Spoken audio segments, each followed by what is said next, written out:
Jadi sebelumnya itu telah dijelaskan mengenai horizontal step run.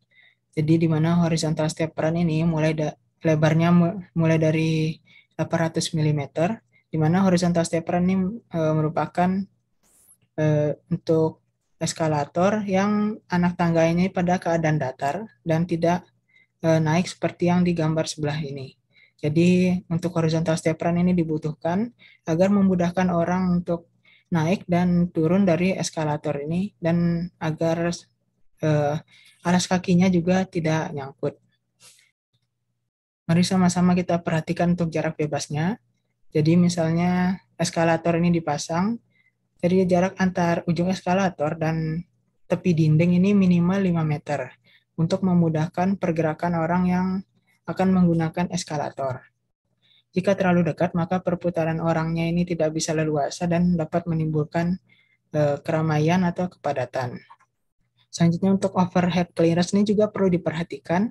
Jadi minimal ini jaraknya 2,3 meter antara eskalator dengan lantai yang ada di atasnya. Jadi hal ini diperlukan agar orang tidak terjeduk atau kepalanya tidak mengenai bagian dari lantai atas ini.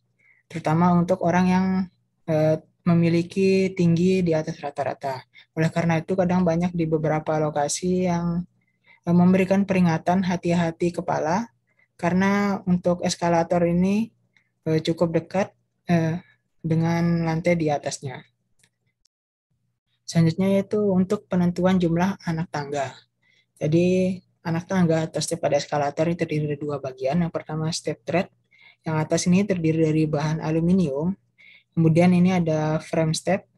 Jadi frame step ini terbuat dari besi karbon, sehingga dapat menopang eskalator ini dengan kuat.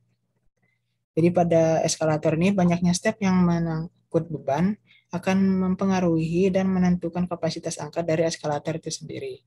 Selanjutnya, mari kita perhatikan contohnya. Jadi ini terdapat contoh. Jadi ada tinggi vertikal antar lantainya nih 4,2 meter, kemudian ada lebar eskalatornya 1,2 meter. Selanjutnya ada sudut elevasinya untuk eskalator 30 derajat. Kemudian kecepatan eskalatornya 0,5 meter per detik dan jarak antar dua step yang bekerja pada bidang miring ini 18,5 cm. Jadi hal yang pertama perlu dilakukan yaitu menghitung N miringnya atau jumlah anak tangga miringnya. Yaitu rumusnya tinggi vertikal dibagi sin theta dibagi dengan jarak antara dua step dibagi dengan sin theta. Ini satuannya dalam milimeter. Sehingga nanti didapatkan jumlahnya 23 step. Selanjutnya untuk NT atau jumlah anak tangga miring ini yaitu N atas tambah N miring tambah N bawah, di mana N atas dan N bawah ini merupakan horizontal step run, di mana pada slide sebelumnya telah dijelaskan lebarnya itu mulai dari 800 mm. Nah itu biasanya terdiri dari dua anak tangga. Jadi ada dua anak tangga datar di bawah, dua anak tangga datar di atas, ditambah dengan jumlah anak tangga miringnya ini, maka dibutuhkanlah jumlah anak tangga sebanyak 27 step. Sedangkan untuk N totalnya ini, yaitu 2 kali 27 ini, karena eskalator ini akan memutar, jadi tidak hanya terdiri 27 step saja, maka itu 2 kali lipatnya. Ini ditambah 4 karena terdapat perputaran pada eskalator ini. Sehingga ini, jika tidak ditambah 4, nanti maka jumlah anak tangganya itu akan kurang, dan panjang eskalatornya ini juga nanti akan berubah. Jadi ini ditambah 4 karena di dalam eskalator ini ada perputaran dari anak tangganya itu. Sehingga total anak tangga dibutuhkan itu ada 58 step. Kemudian dalam mempertimbangkan kapasitas eskalator ini ada beberapa hal yang perlu diperhatikan. Jadi yang pertama, setiap anak tangga eskalator ini biasanya tidak digunakan 100% penuh. Jadi pada kenyataan atau di lapangan itu, pengguna biasanya memberikan jarak antara satu anak tangga dari pengguna di depannya. Kemudian jika kecepatan ditingkatkan, jadi ketergunaan anak tangga dalam mengangkut penggunanya ini berkurang karena pengguna cenderung menunggu lebih lama sebelum menggunakannya untuk membuat kakinya pas untuk memijak di tangga eskalator ini. Jadi dapat dilihat di gambar ini. Jadi umumnya ini tidak penuh dalam satu anak tangga ini bisa mengangkut dua. Jadi pada umumnya eskalator itu satu anak tangga ini bisa mengangkut 2 orang. Namun kenyataannya di lapangan ini tidak akan full untuk kapasitas eskalatornya. Jadi ini biasanya bisa berselang-seling. Jadi ini selang 2 anak tangga atau 3 anak tangga baru orang selanjutnya itu naik. Kemudian ini bisa juga berselang-seling kiri kanan. Jadi untuk di beberapa negara bahkan ini hanya boleh di satu sisi saja jika dalam menaiki eskalator itu keadaan diam, sehingga sisi satunya itu digunakan jika terdapat orang yang buru-buru yang menggunakan eskalator tersebut. Jadi untuk kapasitas eskalator itu sendiri mulai dari lebarnya 600 mm hingga maksimal 1000 mm. Namun untuk moving walk, khususnya moving walk datar, nah itu untuk lebarnya mulai dari 1000 mm hingga 1400 mm.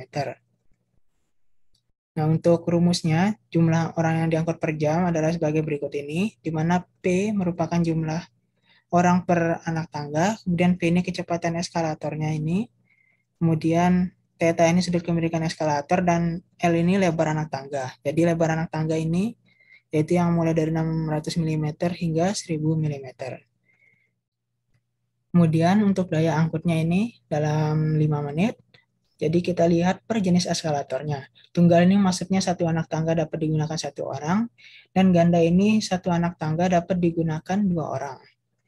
Jadi untuk jumlah kapasitasnya mulai dari 170 orang hingga 450 orang yang dapat diangkut dalam waktu 5 menit. Selanjutnya untuk penentuan jenis eskalator, nah ini tergantung dari luas lantainya. Misalnya untuk kantor dan pusat perbelanjaan yang kurang dari 6 lantai dengan luas lantai 1000 meter persegi itu dapat menggunakan sepasang yang beralur tunggal ataupun beralur ganda untuk eskalatornya. Namun untuk pertokoan yang memiliki luas lantai 3000 meter persegi itu dapat menggunakan satu untuk tunggal. Jadi tunggal ini digunakan hanya 1 orang saja, namun yang lebih dari 3000 meter atau 5000 meter persegi untuk luas lantainya pada kompleks pertokoan itu maka menggunakan eskalator yang ganda. Nah, selanjutnya ini ada perkiraan untuk panjang eskalator dan elevasinya. Jadi elevasi ini maksudnya jarak lantai atas dan lantai di bawahnya atau jarak antar lantai secara vertikal. Jadi misalnya pada elevasi 3,5 atau jarak antar lantainya 3,5 meter, maka dapat diasumsikan itu untuk panjang eskalatornya 11 meter dan seterusnya. Hingga jika jarak antar lantai secara vertikal itu 6 meter, maka untuk panjang eskalatornya dapat mencapai 25,4 meter. Jadi ini untuk perkiraan dimensinya, kira-kira tinggi pegangan tangannya itu 0,85 meter dan tinggi rangka strukturnya itu 0,95 meter. Selanjutnya untuk lebar alur, jadi lebar alurnya itu ada 1,4 untuk yang alur tunggal dan 1,7 alur ganda. Sedangkan untuk tinggi ruang bebasnya itu semuanya sama yaitu 2,3 meter. Nah, jadi dalam perencanaan eskalator ini perlu diperhatikan tinggi ruang bebas. Jika ini tidak diperhatikan, maka pengguna eskalator kepalanya dapat terbentur dengan lantai yang ada di atasnya. Sekian untuk pertemuan kali ini. Jika terdapat hal yang belum jelas, silakan ditanyakan atau didiskusikan. Terima kasih. Assalamualaikum warahmatullahi wabarakatuh.